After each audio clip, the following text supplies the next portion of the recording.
Hello, everybody, and welcome to the PHLY Eagles post-game show following the Eagles' thrilling 14-13 victory over the New England Patriots. There's plenty to talk about. Wulf and Jamie Lynch. We're going to hear from Zack Burman live from Gillette Stadium in a little bit. We're hoping to maybe hear from Nick Sirianni as well. And a couple injuries to talk about, Jamie. Tyler Steen leaving this game. We will keep an eye on that. That's a big one. Also, John Ross and E.J. Jenkins suffering some injuries. But we got to talk about the main thing. Keep the main thing here, Jamie. And I think that we can all agree that we may have the makings of a backup quarterback controversy here. Kenny Pickett in the first half.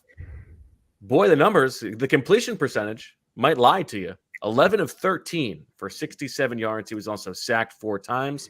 If you watch that, keeping in mind that it was mostly the Patriots' starting defense going up against an Eagles offense that had second-team and third-team offensive linemen out there, and a wide receiver core missing its top 3 or 4 people.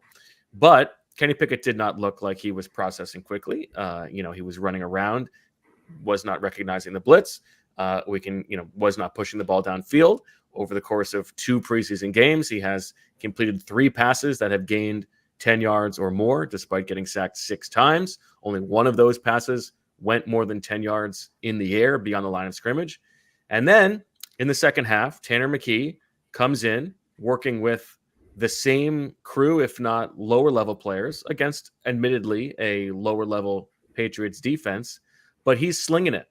15 of 19 for 140 yards. And what you see is that Tanner McKee throws guys open and gets the ball out quickly, recognizes what he is seeing in front of him. Kenny Pickett, from what we have seen, is sort of waiting until the last second and firing balls in there. He's not necessarily trusting what he sees if he sees anything. And Jamie, my general point here is that this is pretty much what I have seen over the course of the summer. This tracks with everything that I have seen from both of these guys in practice. And what I see is what the players see. And at some point, it gets to a level where you cannot look the locker room in the eye and be honest and say this guy is ahead of this guy when everybody knows what they have been seeing. What did you see tonight, Jamie? Yeah, I mean, I think it's obvious. I think Dave Spadaro coming on at the end of the game and saying, no, not so fast. There's no controversy here. The Eagles really like this kid as their number 2. You think that one was 2. called in? You think Howie called that one in? Yeah, I mean, it's twofold. It's either trying to save face of, trading up or giving up a pick, essentially not a ton of picks. I think it was the differential of 20 picks in the 3rd round or something like that. I'd have to go back and look at it. But, one, you traded for the guy, so it looks like he's horrible. And then 2, I don't know if you're going to be aggressive and try to move him or not. So it's like, hey, no, we really like this guy. We're not going to admit any mistake here, but it's clear. Everyone can see it. The Patriots defense might have been slightly worse in the 3rd quarter as opposed to the 2nd quarter, but the offensive line was the same offensive line that Kenny Pickett was salsa dancing with.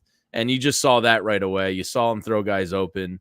There was 2 throws tonight that Pickett made, E.J. Jenkins and a tough one there to John Ross in some traffic with Gonzalez all over him. But those were like 4-yard slants and outs. I mean, if we're getting excited about throws. that. They were good. They were right on the money. Yes. But they were tight windows, but they were 8 yards down the field. If that's your highlight for the game, yikes. And I think it's pretty obvious here that Tanner McKee is more suited for the team's backup quarterback role. I mean, let's be fair. Kenny Pickett has started for 2 seasons in the NFL. The larger sample size matters more than what we have seen and what the Eagles have seen in camp this summer. He's been learning a new offense, trying to be as generous as possible. But you cannot have been there all summer long and watched and think that he's going to be better for the offense. And listen, this is the same thing we saw from Tanner McKee last summer in the preseason. What is impressive is that he gives his guys a chance to get to win the ball. He gets the ball out quickly. He throws a very catchable pass, and he's very accurate. I mean, Joseph Ngata tonight had 5 catches for 88 yards. with like no separation. But you know what I was Tanner doing McKee with is, Joseph and Ngata tonight? I was going back and looking up how big of a high school prospect he was, because I was like, yeah, I think he was 67th overall in his class coming out of high school. He was the number 6. Yeah, he was the number 6 high school receiver coming out. Just had some neck problems at Clemson a little bit. But to your point, like EJ Jenkins went up and made a one-handed catch that was like, damn. All right, EJ, I was unfamiliar with your game. And the same point with Nada too. Like that's been the connection all summer, is McKee to EJ Jenkins. Yeah, he impressed as well. But you're right. Like McKee gives his guys a chance to go out and make a play, whereas Kenny Pickett is still spinning around and just not able to see what Tanner McKee is able to see. And I saw people in Pittsburgh, it's funny, tweeting tonight like, Philadelphia is learning about Kenny Pickett and they're not happy. And it's like, well, yeah, if you tried to support this for the past 2 years and tried to convince yourself that this guy was a legit starting NFL quarterback, that's down bad. I'm smiling ear to ear because I just got the text message that the first cameo that I have submitted for next Thursday's Osprey Awards, a week from today, the first one has been sent to me. So I'm happy about that. I can't give away more than that, but I'm happy about that. Oh man, I might have to text you on the side. I don't know if I can go a week with that tease.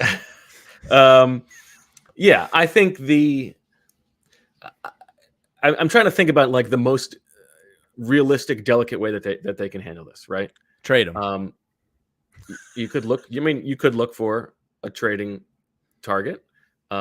I think then you're probably left in a situation where they want a third quarterback anyway. Part of the appeal of Kenny Pickett for them is that he is on a very cheap contract. He's cost controlled for the next 2 years. It's not the worst thing in the world if Kenny Pickett's your number 3 quarterback. I mean, it makes the trade look worse, the value. Sure. But he's certainly roster worthy. Like they can keep all 3 guys. And the thing that I had said to Zach earlier in the summer is that I thought it was very unlikely that there was any scenario that like week 1, Tanner McKee would be the game day active quarterback and Kenny Pickett would be the emergency third quarterback. That seems very unlikely that the Eagles would signal to the league that, you know, they misjudged the Pickett situation, but that if there was a serious Jalen Hurts injury, Pickett would have a short leash and they would be willing to give the ball to Tanner McKee if Pickett didn't look the part. The more this goes on, I don't know that it's that crazy that they could just let McKee be the number 2 on game day. Like the ball don't lie, you know? Yeah. Yeah. And you're right about Pickett. I think part of the reason he's here is Jalen Hurts is getting paid big boy bucks. And with that, you need a cheap, hopefully multi-year backup plan. And I think they probably were a little sick of going just year to year to year with the backups. And, you know, they saw 2 years with Pickett. You know, somehow he was a first-round pick. That case study needs to be done one day, how that happened. But I'm sure the 2 years played a big part in, all right, let's get him in the system. And, you know, we can help develop him a little bit. He's very cheap, and we have him for 2 years. But Tanner McKee said, not so fast, my friends. So it'll be interesting to see what they do. I think McKee is legit good. I think he's a good quarterback. He throws a nice ball, a very catchable ball. There was 2 tonight. I forget. One was in Ngata, and the other, EJ Jenkins was nice, but there was another one I'm thinking of on the right sideline. I forget who it was to. But they were like, you know, as you said, he threw them open and he threw them to a spot and he let the guy go get it. And Kenny Pickett, we just simply haven't seen anything like that in 2 games now. Yeah, I think he processes very quickly. And, you know, there was like the excuse making at the end of the broadcast. Like, well, you know, we know that this is preseason and, you know, you're not seeing the same things you would see in the regular season. Well, guess what? It's the same case for Kenny Pickett and he's not seeing it clearly. So, yeah, you know, it goes both ways. Yeah, it does. And and in fairness to Pickett, the offensive line was not good. And it was a mishmash. And they were going up against the Patriots starting defensive line, which is at least average, if not above average. Yeah, I thought the backup offensive line unit was struggling, and then Steen went down, and it seemed like they just kind of pulled Fred Johnson. They left Keegan in, so it was kind of like a mishmash unit of second and third teamers. It was brutal, but then McKee comes in with a similar-ish offensive line and makes it look not as brutal. So, in fairness to him, I do think he was under duress a little bit more than McKee was for whatever reason. But still, you just don't. It just doesn't look the part. Do you think there's any chance that we see movement here? I mean, how could you not consider it, right? I mean, it's clear. I think Tommy Lawler put out a tweet like Stevie Wonder could see that Tanner McKee is worthy of the backup quarterback. And, it's that glaring. And like you said, the vets in the locker room, not that, you get all worked up in arms about the backup quarterback, a guy you hope you don't really see, but like, come on, you're lying to our face. Like, we watched 2 games of this guy. We've seen the tape. Tanner McKee is better than Kenny Pickett. So I would think some vets are like, yo, Howie, come on. What are you doing here? So why not try to shop him? I mean, if you can get like a 6th round pick, a 7th rounder, like, screw it, move on. Like, you got the better guy in McKee. Interesting.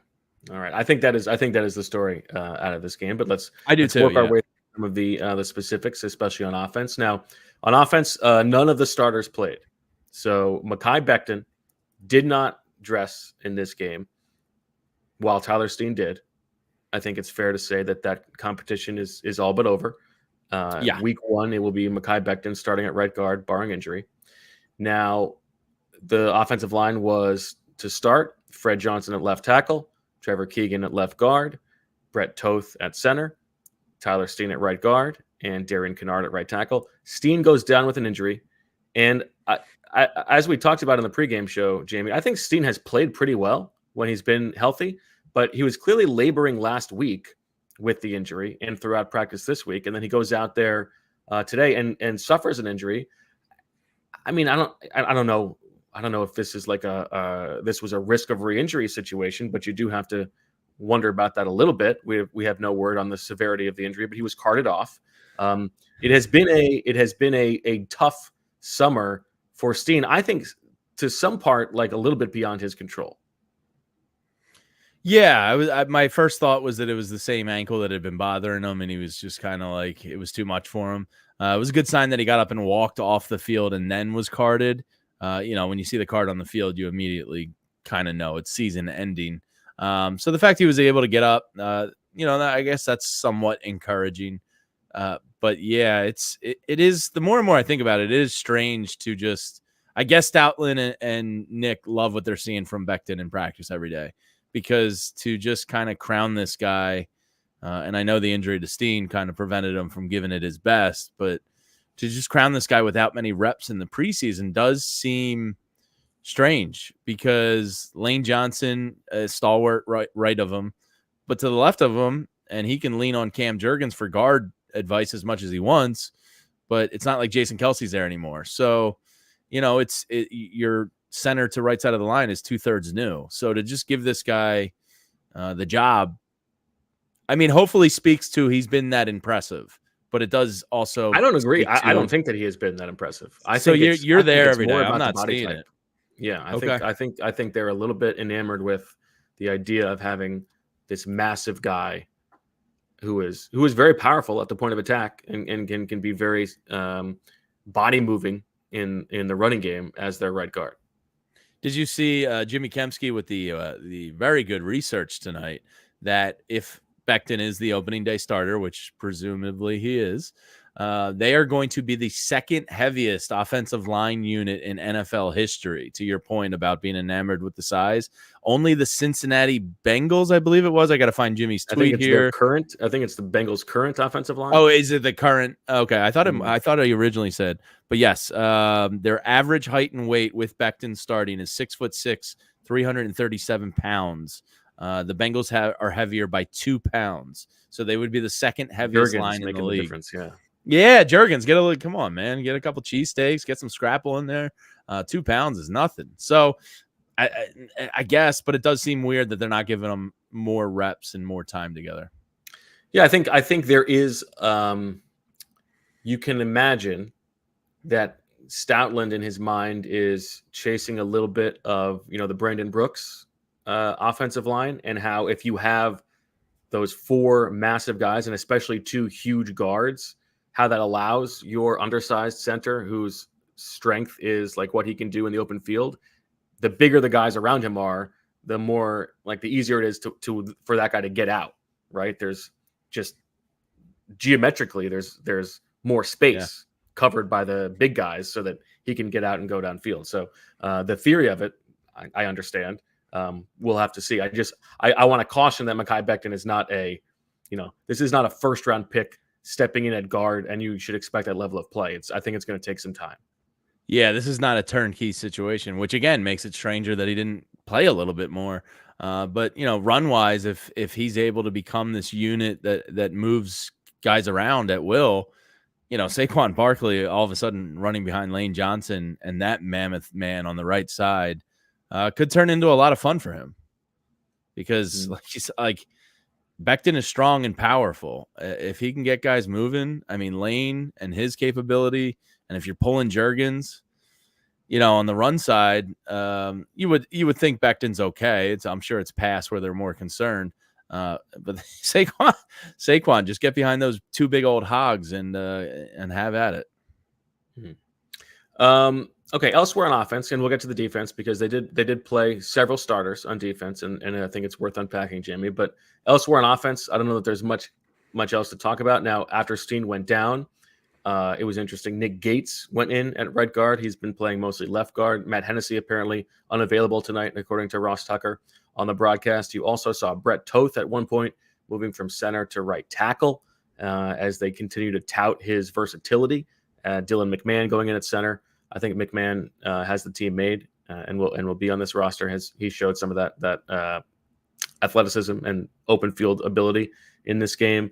But the offensive line was, not great, as you would expect. Max Sharping at left tackle struggled when he had to go in there. The other wide receivers and tight ends. The former second-round pick, is that who Scott Graham was talking about of the Chiefs? Sharping, yes. Yeah, a long time ago. Yeah, he's okay. Yeah, he came in and immediately let up a sack and let Pickett out the drive. And to be fair to him, he is typically a guard, and he's been asked to play left tackle, which is not his natural position. EJ Jenkins, second to Ngata in receiving yards tonight, 5 catches for 47 yards. And tight end 3.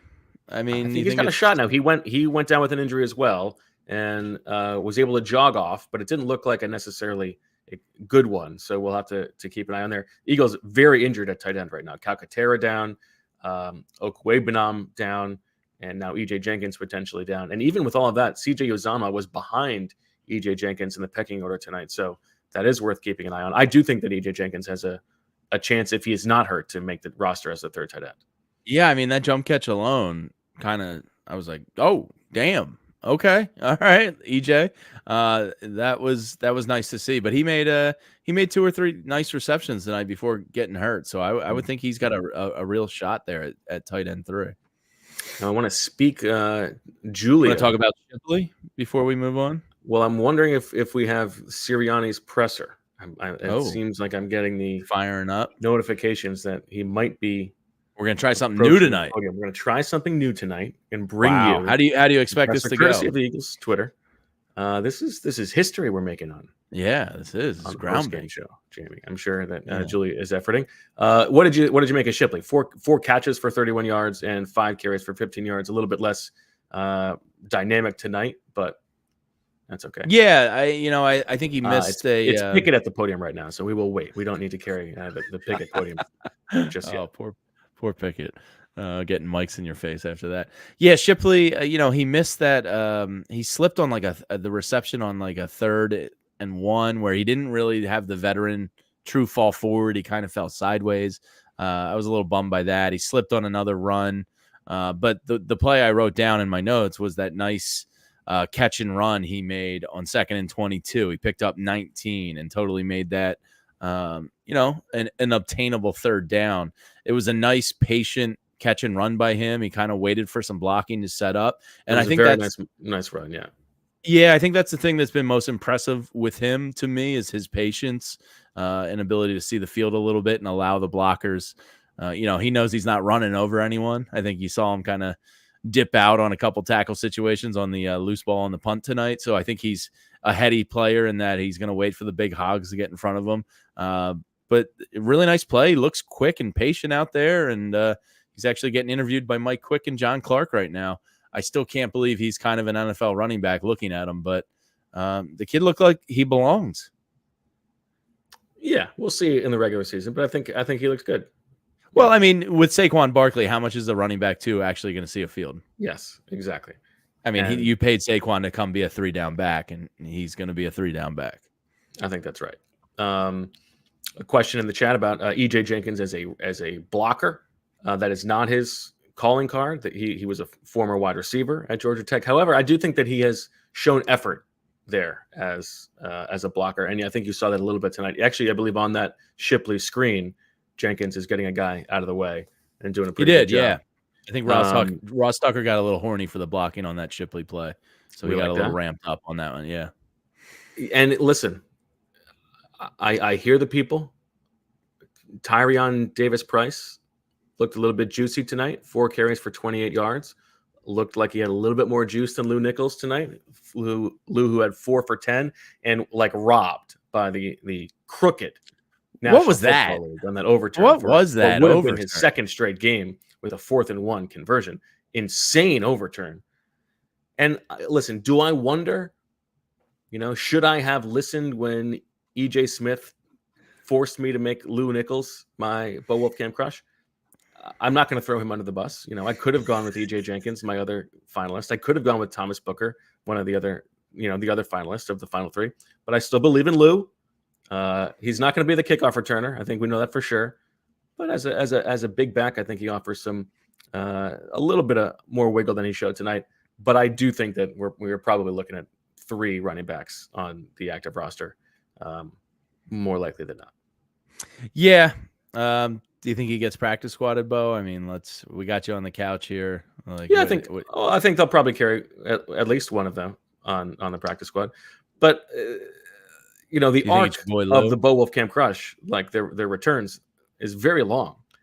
You need not look more than a year ago when someone was touting Tanner McKee and Moro Ojimo, 2 of the stars from tonight's game. Okay, so let's settle down a little bit. Okay. I know, loving is hard. You put your heart out there, you extended it, and if he doesn't make the team, history I'm afraid of the blowback. has literally never proven the Bo Wulf Camp Crush wrong. Every single one of them has hit. Well, Thomas Booker showed up for you tonight. What's that? Thomas Booker showed up for you tonight. You're goddamn right he did. Back-to-back sacks to end a drive. A lot of people out there are saying it's to spite you because he got snubbed. No, Thomas and I are on close terms. There's no doubt about it. He wouldn't do that to you. Okay. Because it looked like a snub game tonight.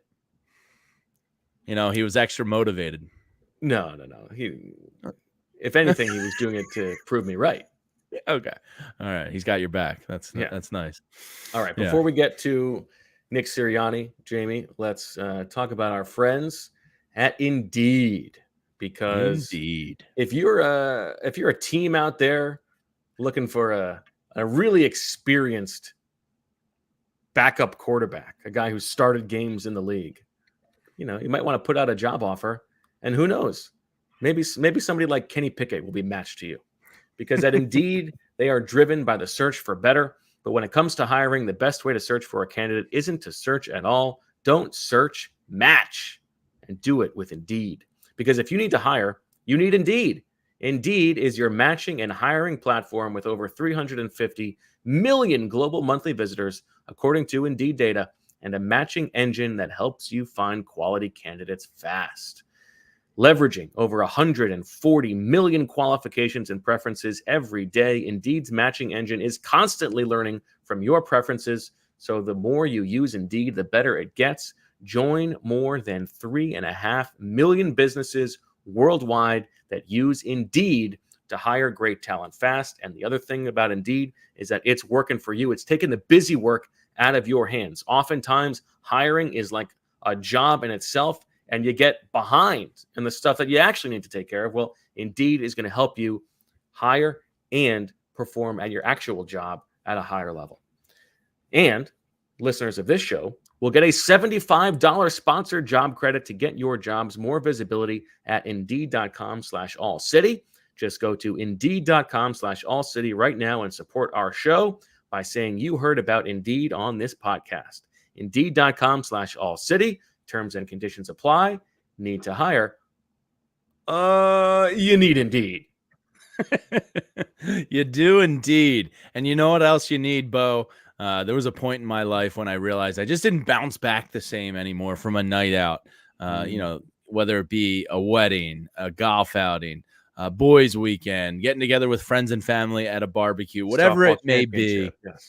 You just don't bounce back like you used to. And I got to tell you about this game-changing product I've used and you can use right now with 15% off. Z-Biotics. Use the code PHLY Eagles. Right now, you can get 15% off Z-Biotics. Pre-alcohol, it's the world's first genetically engineered probiotic.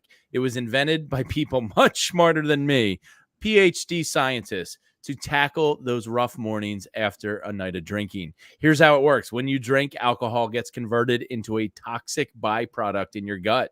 You don't want that. It's this byproduct, not the dehydration, that is to blame for your rough, groggy morning the next day. Pre-alcohol uses an enzyme to break this byproduct down. So just remember to make Z-Biotics your first drink of the night. Drink responsibly, and you're going to feel your best tomorrow. I got young kids running around the house. And, if me and my wife are going to go out on a date night or whatever it may be, I make sure, I have that pre-alcohol before the drinks when I go out so that I notice a difference the next day and I'm not groggy and miserable until I get my coffee. So I'm not going to lie to you. Go check out Z-Biotics right now. Use that code PHLY Eagles. You get 15% off. It's the prebiotics and the pre-alcohol is just, it's a wonder. It's a game changer. So whatever it is, vacations, weddings, birthdays, reunions, there's so much going on. Get the most of your summer plans by stocking up on pre-alcohol now. Go to zbiotics.com/PHLY Eagles to get 15% off your first quarter when you use code PHLY Eagles at checkout. Pre-alcohol is backed with 100% money back guaranteed. So if you're unsatisfied for any reason, they'll refund your money, no questions asked. Just remember to head to zbiotics.com/PHLY Eagles at checkout for 15% off. And thank you to Z-Biotics for sponsoring this episode and our good times ahead. I believe Z-Biotics the only sponsor we have that has both ZB and Bo in. I would imagine so. I would imagine the Z is the tough one. Yes. Bo is probably quite common. Yeah, there's a lot of B's and O's. Yeah. But that's because I spell it correctly. Well, yes. Yeah. All right. Let's talk a little bit about the defense as we wait for Sirianni. Let's just sort of set the stage on who played. The starting defensive line, the defensive tackles did not play, but Bryce Huff played the first two series. What a first quarter. And he looked good, made a couple tackles on the first two plays of the game. And the linebackers both played, Devin White and Zach Bond, I think, for the first two series. And then Bond stayed in for an extra series when Devin White came out.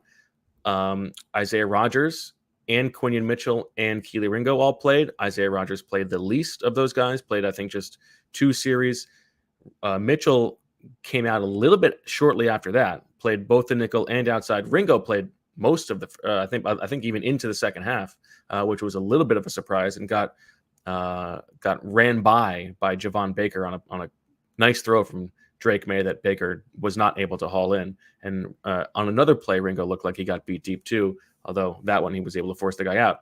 And then the safeties were Maddox and Bradbury. And we will get to Bradbury in a minute, Jamie. But oh boy, Avonte Maddox, a very nice play, intercepting Jacoby Brissett in the end zone on, I believe, the second drive of the game, or if it wasn't the first drive. A really nice play from Avonte. Now, you were dogging him a little bit for running out of bounds, not going for the I get it, stick. but like, come on, man. You got a chance at glory right there. One cutback, you had to beat an offensive lineman, and you're gone. That's smart. That's just veteran. It is. It's veteran football. Much like him picking up Quinion on the bridge. He's being a good vet and doing the smart thing. But my man could have had a pick six. It looked to me like he ran out of gas a little bit, if we're going to be honest. And listen, he needs to stay healthy. Like, let's not push a hamstring here. Sure. Plus, if he's school, the defense has to go right back out there. We don't want that. That's a good point. He did. That was a really nice play to jump that. To the defensive line, Bryce Huff stood out a little bit. 4 tackles. There was one play in particular where I think I wrote it down in my notes who he shed. I think it was it Chooks Okorafor? Yeah, it was the tight end, and he straight up tossed him like a rag doll, and made the tackle, I think, with White. But they look good, and I think Nick Sirianni, we're going to give this a try now, Bo. So we'll circle back to this rest of this defensive conversation. Here we go. Courtesy of the Eagles Twitter account. Thank you very much. All right, let's see how this goes. Ooh, the sound. We're going to bang up that sound. Come on, Nick. I want to hear the cliches. All right. Good lighting. What do you think he's talking about? Yeah. Yeah. What do you think he's talking about? His post-game dinner? Lobster rolls? Help each other, he said. Are you a lip reader?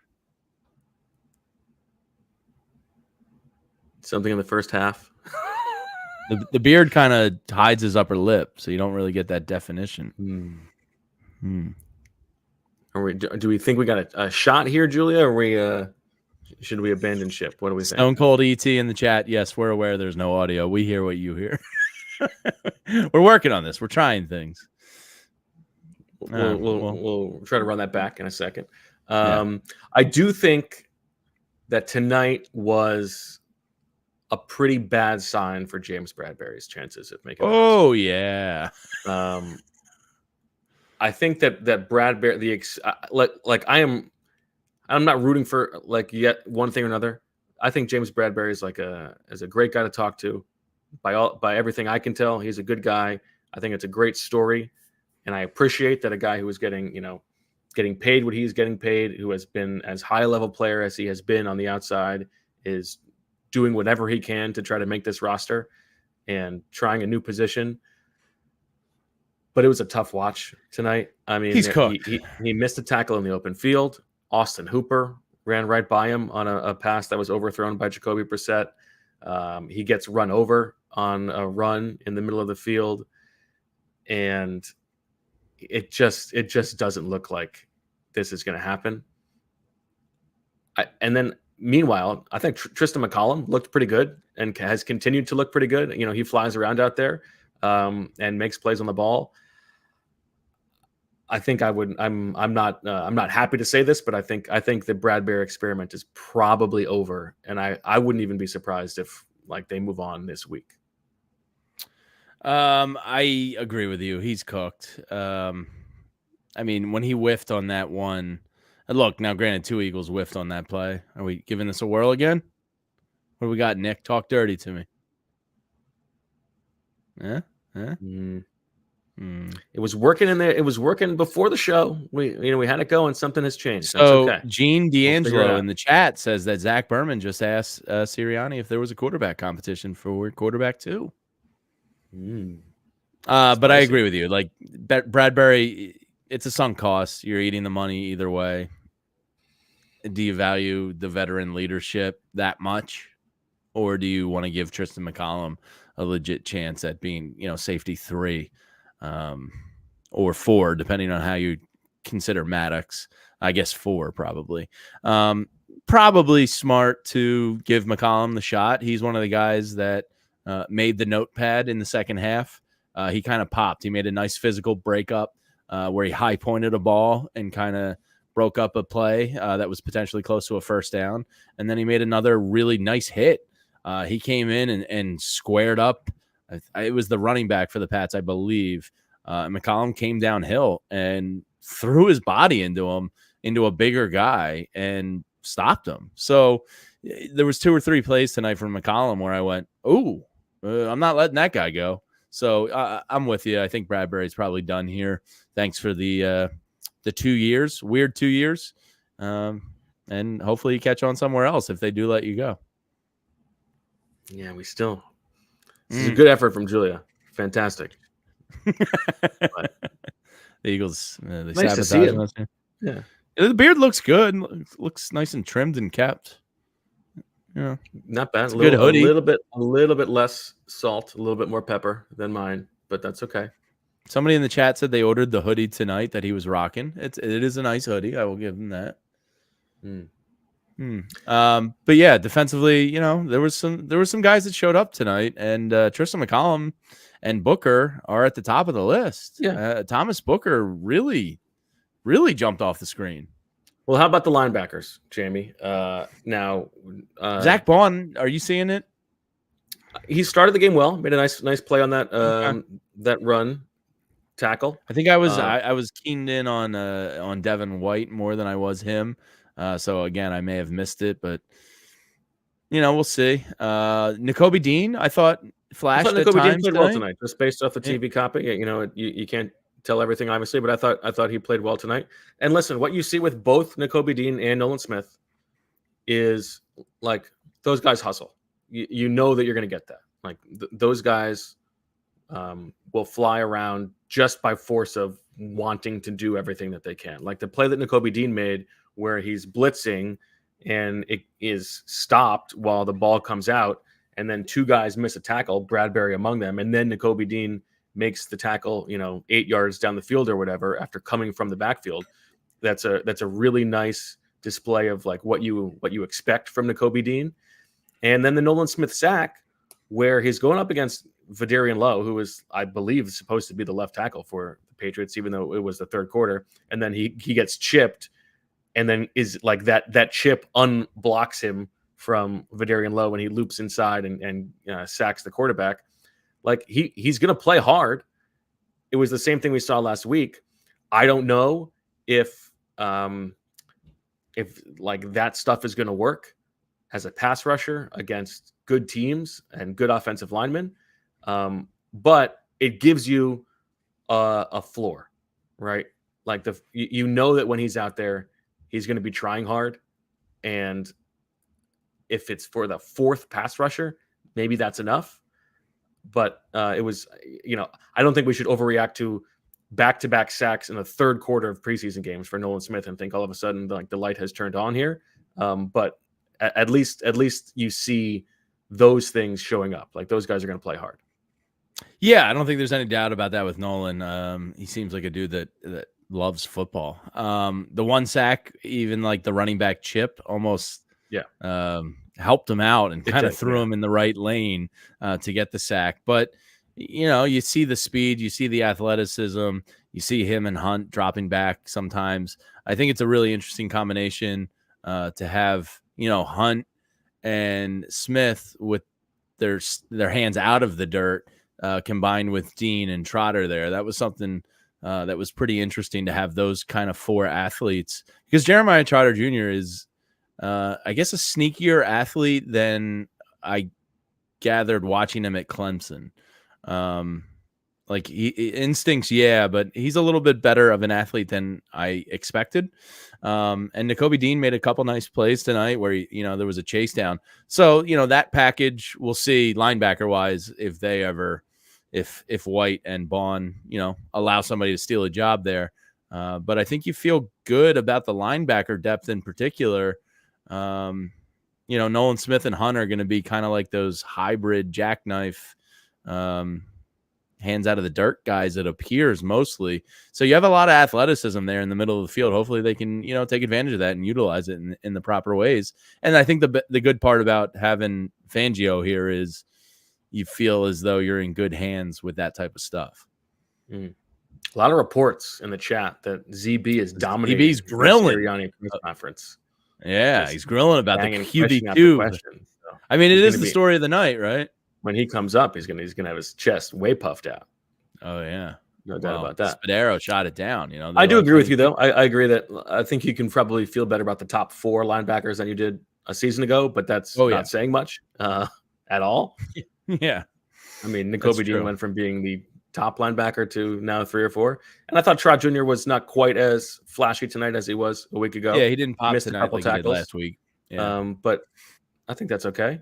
He's in the right place, and that's what you would expect from him. That's the idea. Yeah, and Alex S makes a good point in the chat. If Bond doesn't work out at linebacker, they might be able to move him to edge.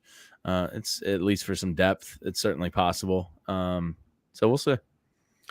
Up front, we mentioned Moro Ojimo. He was really impactful early in the game. Did I hear in the broadcast that he graduated high school at 16? He did. That's correct. Wow. Is he a genius or what? Or just young for his age, or what? So is he a young doogie? I think he was pushed early. I think when his family immigrated. Okay. I believe is the part of the story. But Zach will know. Oh, he can give you the exact details. All right. So Julia is asking Bo, should we give this one more crack? We can try. Although I thought Nick was done.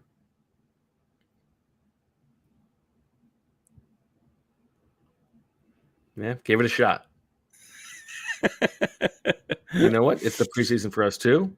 The goal we're gonna be ready for week 1. That's the goal. Yes. We don't want to get anybody hurt right now. Right. Yes. We don't want any injuries. So no. And speaking of Rio, Bo, this is a good segue to just tell people we got a great event coming up. And diehards can get a 20% discount because you're already a diehard.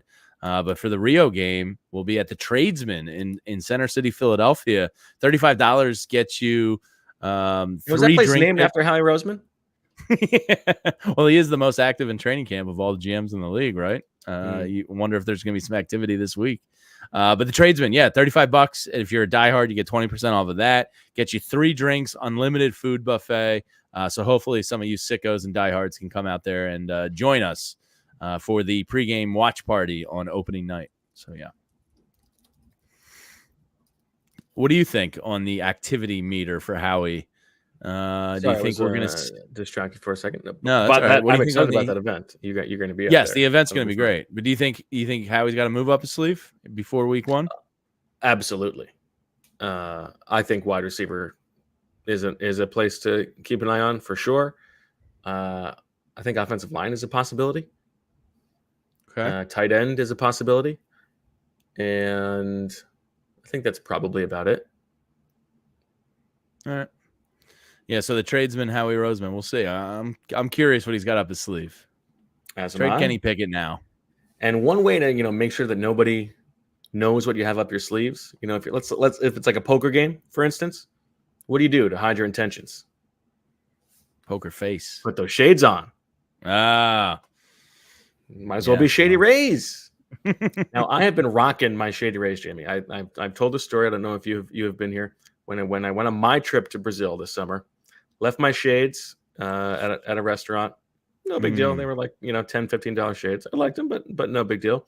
So I come home, I fire up the Shady Rays code, ordered myself 2 pairs of Shady Rays, and when I did that, they offer this other deal where it's like, oh, you spent this much money.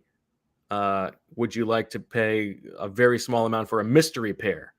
For like a marked down. So I now have 3 pairs of Shady Rays in my rotation, and I'm loving them. What was the all. Mystery box? The mystery one was like, they were like aviators, which that's not going to be my everyday go-to, but like I leave it in the car if I forget my sunglasses. It's like going to the wedding. It looks good with a suit. Maybe I got a backup pair that I don't need to worry about. Love it, and I'm very happy with the Shady Rays, and you can be happy with the Shady Rays too, because Shady Rays is an independent sunglasses company offering a world-class product rated 5 stars by over 300,000 people. Their shades have durable frames and crystal clear optics, making them the perfect choice for all outdoor adventures. They have hundreds of options to choose from, so you're bound to find the perfect pair to match your style, and they probably have a style in your favorite team's colors if you want. Plus, the thing that we haven't even touched on is the customer service that Shady Rays offers is like you will think that they are insane. It's the best of any business. If your shades go missing or take an unexpected hit, don't sweat it. They have the most insane protection in all of eyewear. Every pair is backed by lost or broken replacements. And if you don't love your shades, you can exchange for a new pair or return worry-free within 30 days. There is no risk when you shop at Shady Rays. Their team always has your back with personal and fast support. And so, exclusively for our listeners, Shady Rays is giving out their best deal of the season. Head to shadyrays.com and use code PHLY for 35% off polarized sunglasses. Try for yourself the shades rated 5 stars by over 300,000 people and one more. That's your boy. I love him. I love a mystery box offer. How do you not? Oh, man. Isn't that? How can I pass that up? Yeah, who's passing up the mystery box? Yeah, love that. Ooh, a mystery. Oh, yeah. Okay. Yeah. I was more excited to open the mystery than I was the ones that I actually ordered. Yeah, and if Bet365, Bo, was to offer me a mystery parlay for a $5 wager, I'm in, because things are never ordinary over at Bet365. They have 90 million users worldwide. They stream over 780,000 events each year. They pioneered live in-game betting. Everybody else just copied them. They got on their coattails, and they have one of the best things going in sports gambling. They have early payout offers across NBA, NFL, NHL, and Major League Baseball. So in football, whatever the number is, it may be 17 points. If your team goes up, if the Birds go up 17 at any point in the game on anyone, you'll get cashed out right then and there on the spot. The final score does not matter. It's irrelevant. So at Bet365, they don't do ordinary. They believe every sport should be epic. So new customers can get $150 in bonus bets right now when you bet just $5. Use the code PHLY365 to sign up, deposit $10, and claim your offer. It's never ordinary. They have great same-game parlays and boosts. I'm going to be working with them to come up with some unique boosts for us here at PHLY. So download the app, use code PHLY365 when you sign up, and check out their boosts and see why. It's never ordinary at Bet365.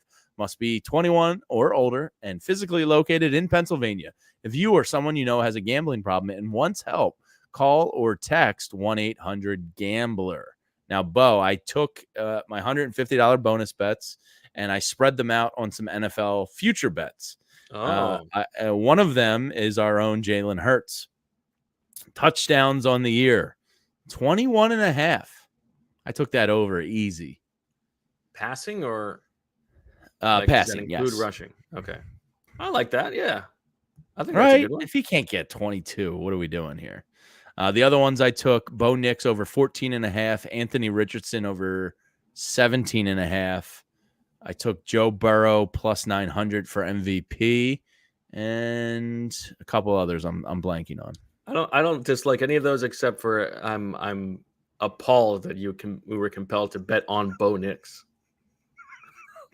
That is sick, deranged behavior. Well, 14.5. I mean, I'm just thinking he can do. He might play 25 games and not throw for 15 touchdowns. I'm drinking the Kool-Aid of Broncos Twitter, man. I'm seeing our friends out in Denver. They're getting hype.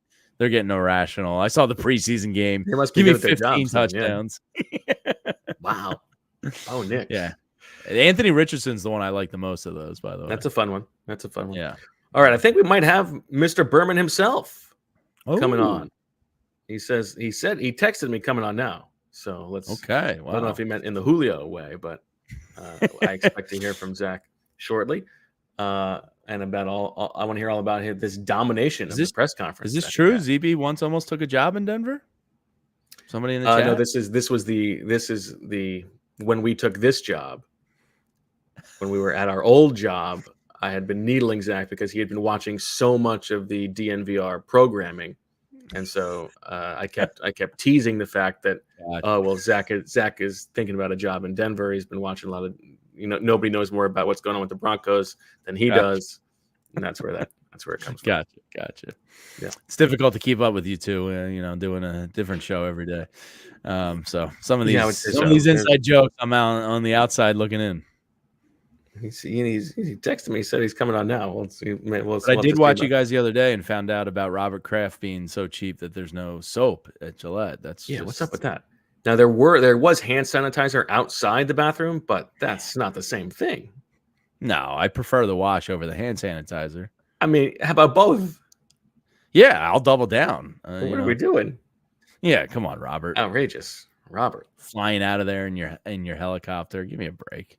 I mean, just looking through some of my other notes from the game. Ojimo early on. Now, John Ross, who left the game with an injury, I thought this was the best. Was it concussion check? Is that what was check for a concussion? I believe is right. I thought this was the best he's looked all summer. He ran by Christian Gonzalez, who was a good young player, but I still think it's an uphill battle for John Ross. Gainwell had a couple nice. Jalen Reagor had a nice play. What did you think of Drake May, Jamie? Since you're such a Bo Nix fan. Yeah, he looked fine, athletic. Put a Better couple than balls on the Jacoby money. Brissett, I thought. Yeah, I thought so too. His one deep shot he took, I thought it was actually a completion, and I forget who broke that up. Was that Ringo? Throw. No, it was just Baker just dropped it as he was going to the ground. Okay, that's what it was. Yeah, it was a nice ball from May.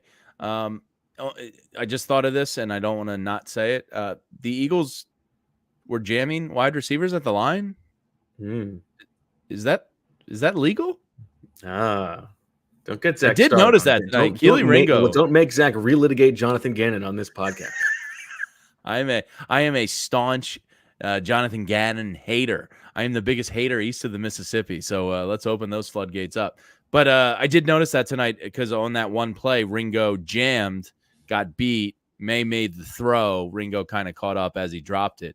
But I did notice that Eagles cornerbacks were jamming at the line of scrimmage tonight. That was different. So the Vic Fangio effect, I know it's vanilla and basic packages and all that, but you can already see the Vic Fangio difference, whether it ends up being a good or bad difference, TBD. But and good to see that. I personally like watching a wide receiver's life become more difficult in the first 5 yards.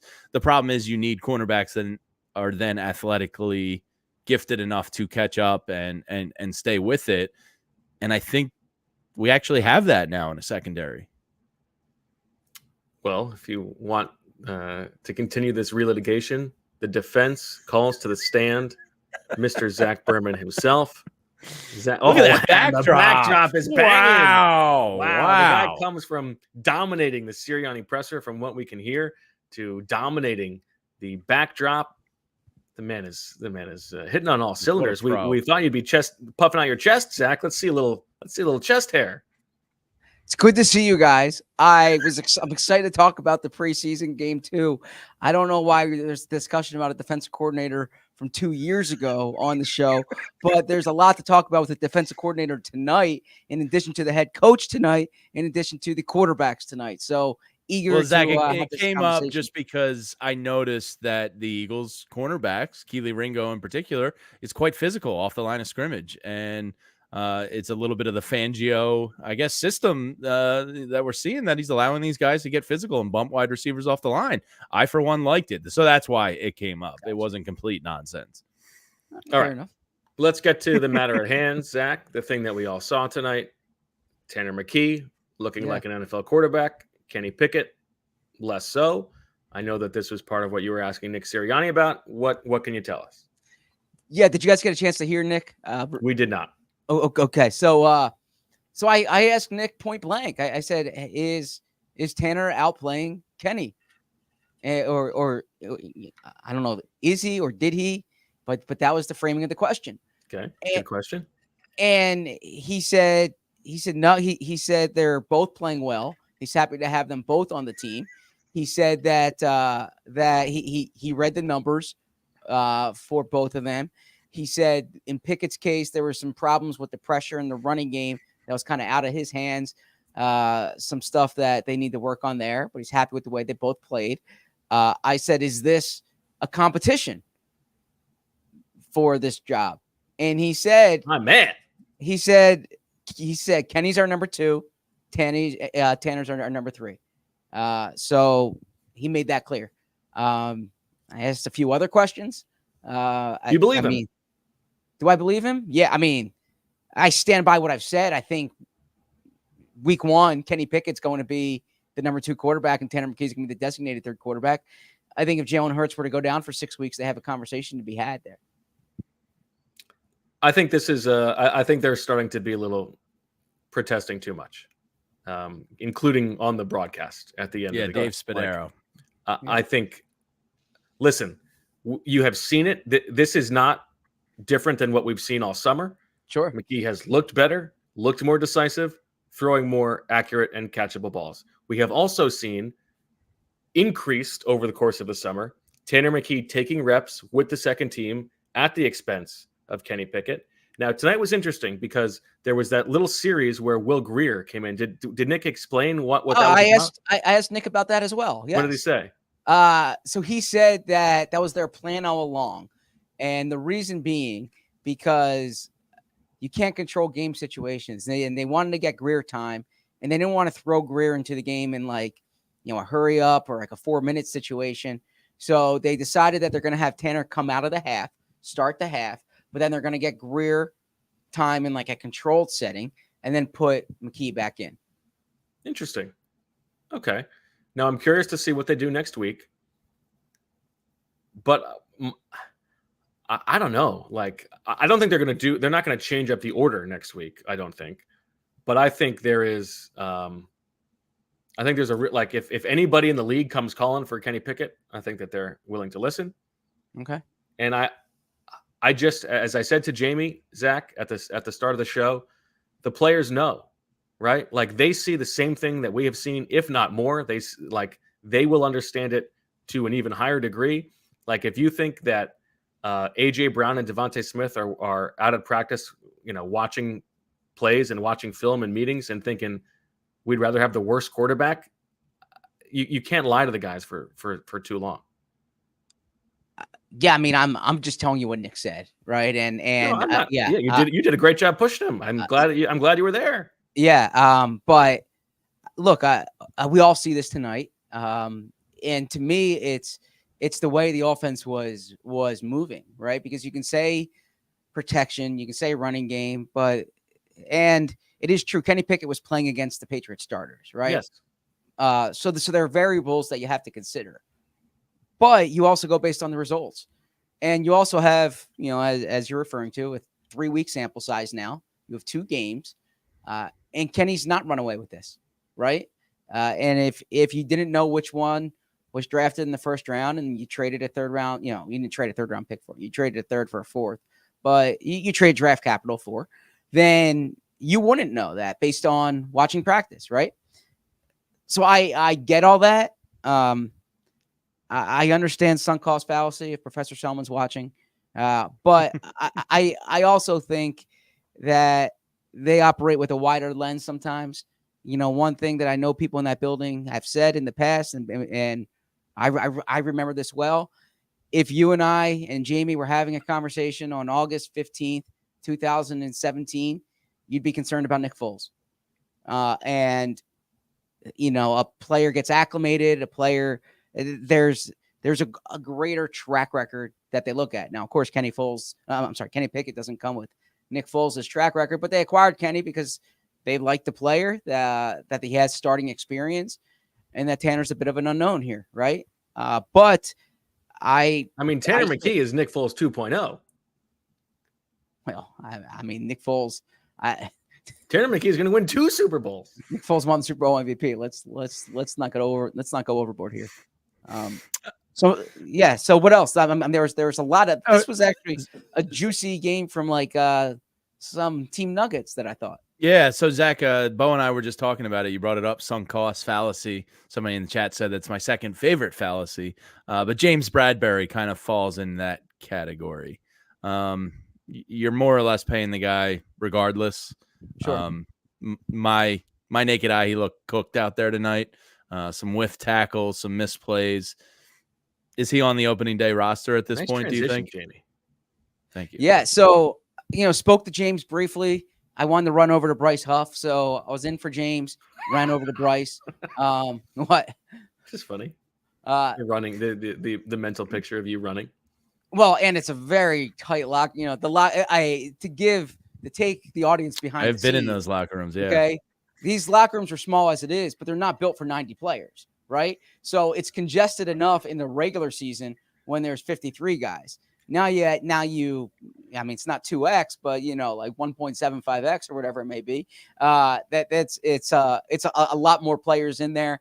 And of course, Bryce Huff's locker was behind all the offensive linemen, and the offensive linemen are known they take their space. They're not. You really gotta get off a block. Yeah, and it's not the type of setting where you're trying to squeeze in somewhere, right? You want to let people have their space. So I didn't navigate, but I departed from Bradbury. I'm sorry for that detour in this conversation. Bradbury. I think this is your best backdrop. I think this is the best backdrop you've ever done. It looks like a green screen. Oh yeah, no, this is the field that they played on tonight.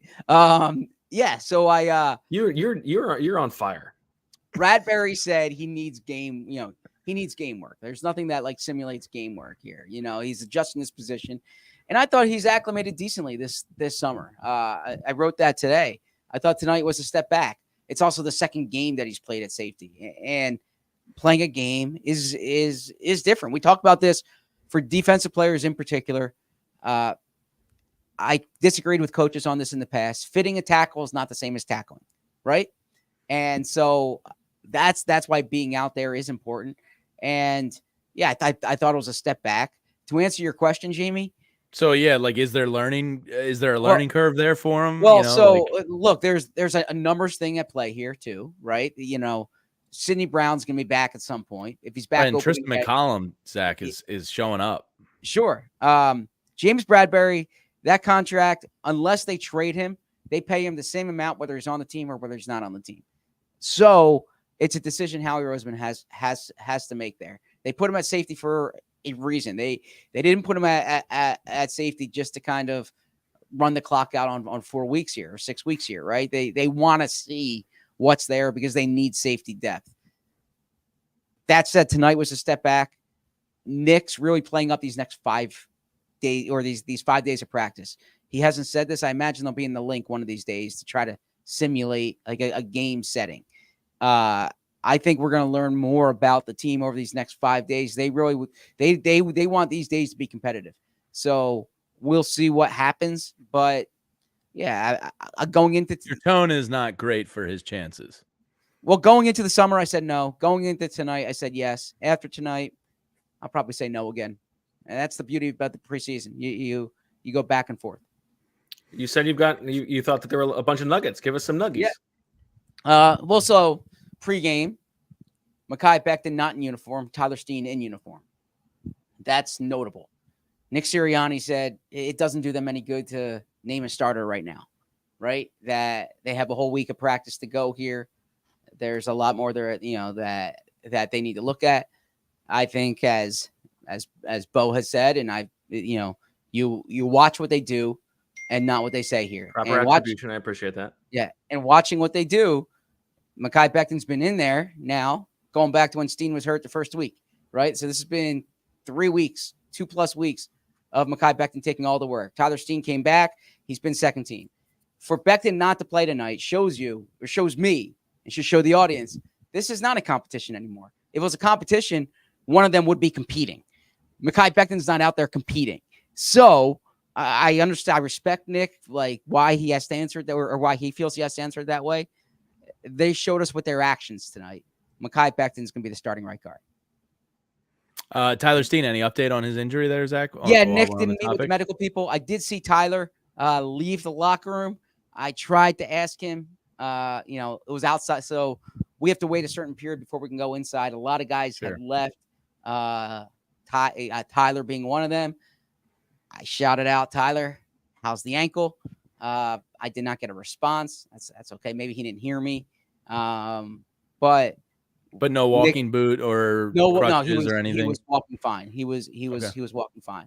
I thought so. The other nugget here, I thought it was fascinating from my vantage point tonight that Bryce Huff was playing, and he was the only one on the front five, the starting front five that was playing. $17+ million edge rusher, ostensibly your top edge rusher, for him to be playing, and for Jalen Carter, Milton Williams, Jordan Davis, Josh Sweat, these guys not playing, right? That stood out to me. I didn't know, are they sending a message to him, right? I didn't know if it's there's things they need to see from him. I spoke to Bryce after the game. I asked him a few times about why. He needed a real good explanation. He said, Vic, talk to him about this, explain this, because he's new to the team. They wanted to give him a little more work. Nick even volunteered this. It was on my list of things to ask Nick. I asked Nick like 4 things. I didn't ask this because he answered it. He said that you saw Bryce Huff out there. You saw Devin White out there. You saw Zach Bond out there. You saw some of their new players out there for this. They wanted to play the guys who were new here to kind of get them acclimated to. It's a new defense for everyone, but it's new teammates for all of those guys. So that explanation did add up. I thought Huff played well against the run, man. I mean, he played 12 snaps, I believe. I have to go back and look, but unless he came off the field, there was 12 offensive plays when 4 tackles. Yeah, he had 4 tackles. He was penetrating. He was physical. He shed a really nice block from a tight end, and manhandled a guy. Yeah, he said he's been working at this. And it follows up a day of practice. Bo observed it. Bo wrote about it. Bo talked about it on the show that he had a real strong practice. And I asked him about that. And yeah, he felt he felt good about the way he played. He said, he didn't want to put it on as far as like not playing against Lane, but he says the Lane does make you better, right? And clearly there's a difference when you're not facing Lane Johnson. I think if you're an Eagles fan, which I imagine anyone watching this at 11:08 right now is an Eagles fan, unless they just love Bo and Jamie, which there's nothing wrong with that either. I think it's the sex appeal. Yeah. I mean, a lot of people are saying this is the sexiest postgame show in the country. Well, how many postgame shows are there right now? So it's like might be the least sexiest too, right? But yeah, I think going into New England this week, you probably said I might have some concerns about Bryce Huff, right? And you're leaving here feeling better about Bryce Huff. That's a positive. If we're doing, if my son and my daughter see me tomorrow and they say, "What'd you learn in New England?" I said, "I learned about Bryce Huff this week," right? Bryce Huff had a good week, strong week. I know what else Reed is going to ask you about, and you know what's coming. Did you have a chance to talk to Quinion Mitchell in the locker room? I did speak to Quinion about practice, about the game, about what he learned from week 1 to week 2, and then very sheepishly, as I walked away, turned around. Hey, by the way, Quinion, I have a 7-year-old son. Really? He wanted me to tell you that he had a pick 6 with you and Madden. And I said it really fast that he might not even have heard me because I felt I was really like. You didn't get a reaction? I did get a reaction. And what did he say? He said, "Oh, tell him I appreciate that." All right. All right. So, Quinion. Read. But yeah, I mean, it's the least I can do for that's awesome. Not being around my son this week. Yeah, that's fantastic. Mm-hmm. So what did it feel like to dominate the press conference? Well, first of all, I didn't dominate the press conference, number one. But we were told on the chat that Nick was like calling you out for dominating the press. For asking a lot of questions. Yeah, well, I mean, look, I allowed for a pause for other people to get in, but when that pause was unfulfilled, I had where's my notebook? I had questions, man. I had questions I had to get into. So, and I'll be honest, I didn't spend 4 days away from my family to sit on my hands and eat clam chowder. I came here to get information about the Eagles. There's one of me here. I have a decision: leave the locker room, stay in the locker room. I try to get Joseph Ngata because AJ Brown said, I hope AJ doesn't mind me saying this. AJ Brown walked by as he was leaving, said Ngata was the MVP, right? Or the player of the game or something like that. I wanted to talk to Ngata. Those guys were fired up on the sidelines. Yeah, there were other guys that I wanted to speak to. But I felt this was an important night to talk to Nick for I have to write, but also I knew I'm coming on in this show, and I needed to get there were questions from this wasn't one of these Nick games where it's just like, tell me your feelings on this, tell me your feelings on this. You want to try to get information about some of these things. And so I'm trying to get that from Nick. So, yeah. So I wouldn't say I was being aggressive. I was saying I was trying to do my job. I mean, Zach. I'm filing an expense report to Vince when I get home. I need to make sure he's getting his money's worth with this trip. Zach, the people are saying that, you had the year of the creative heater. That is gone. It is now the year of the reporting heater for Zach Burman. Silverback of the press room. Look, I'm excited. We have a full year now of PHLY. We started, this is a little melancholy, or I shouldn't even say melancholy. Coming here, this was right before we started PHLY. Yeah, this was our last day on the old job. Yeah, exactly. And, you start week 2, you're trying to process the previous game while start this new job while there's a lot going on. It's 9/11. What's that? It's 9/11.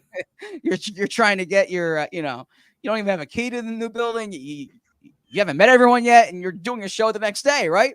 So you don't really get a chance to sit down and prepare for the show. Now here we are, going into our first full year here, we got a chance to to build this thing. So yeah, me being at these games, that's a big part of it.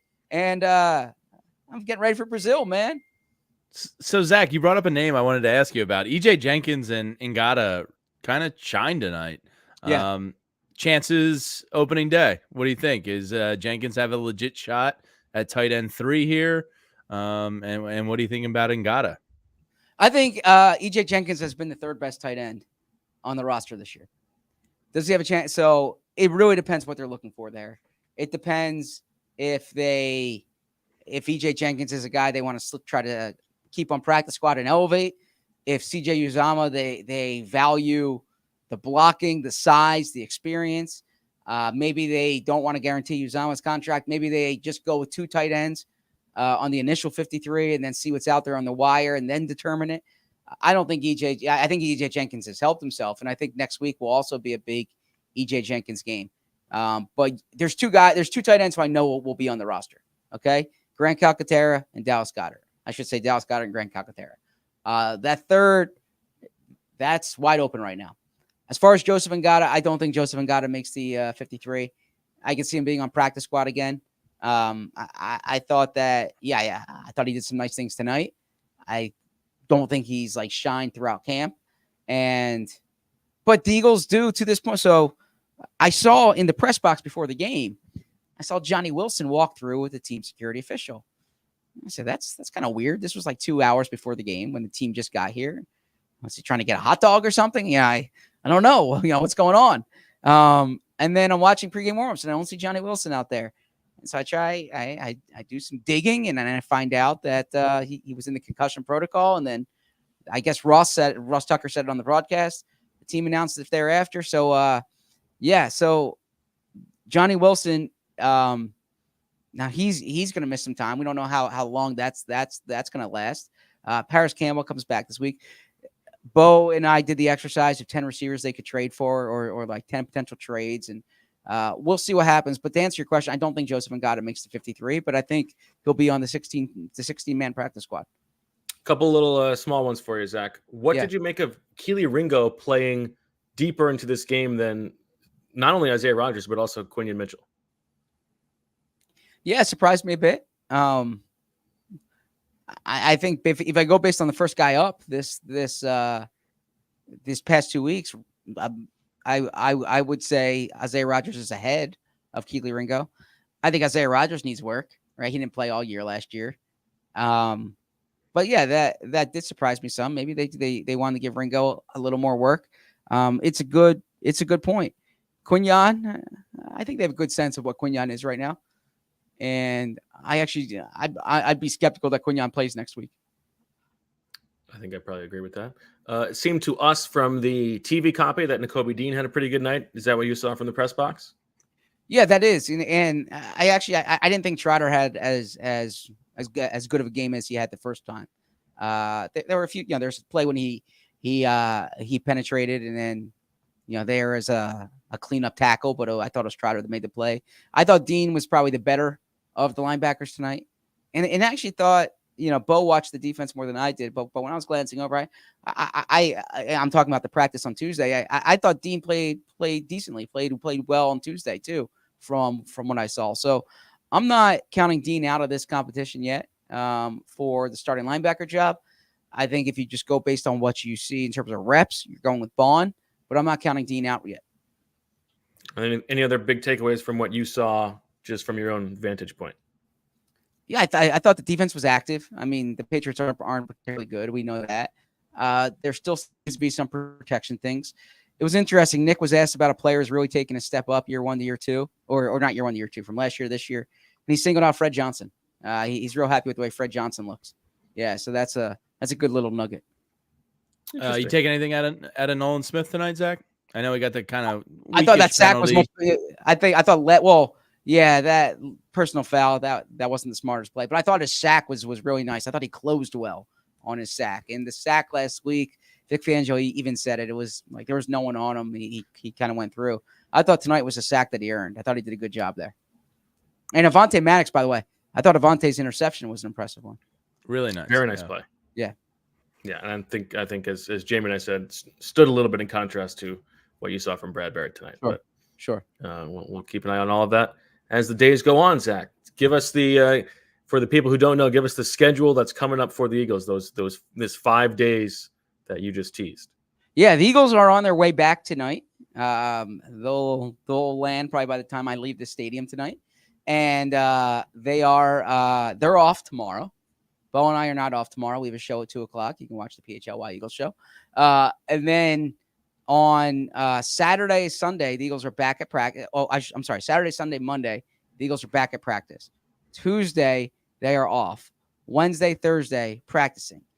I'm a little surprised they have 5 practices this week. I thought there might be 4 practices with a walkthrough and a day off in there. This is a busier week than they've kind of had in the past at this juncture. I think Nick wants to take a lot out of this week. He keeps emphasizing, like I mentioned, having a competitive practice, having a practice, where they kind of work on game situations. So I can see them being in the stadium. I can see it almost like a scrimmage.